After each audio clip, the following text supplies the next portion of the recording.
যে বাবরি মসজিদ ভেঙেছিল আবার নতুন করে সেই বাবরি মসজিদ নির্মাণ শুরু করেছে ভারতের মুর্শিদাবাদে। দেখেন আল্লাহ তাআলা কতটা কৌশলী। ওরা বাবরি মসজিদ ভেঙে দিয়েছিল।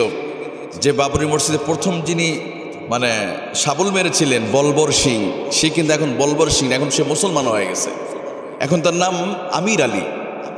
আবার ওই ওর চাইতে আরো বড় মসজিদ নির্মাণ হচ্ছে মুর্শিদাবাদে। শুধু ঘোষণা হয়েছে বাবরি মসজিদ নির্মাণ হবে।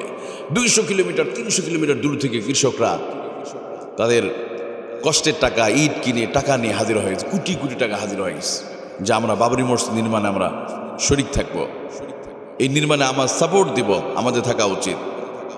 আল্লাহ বলেন মাকারু মাকারাল্লাহু ওয়াল্লাহু খায়রুল মাকিরিন। আল্লাহ সবচেয়ে কৌশলী।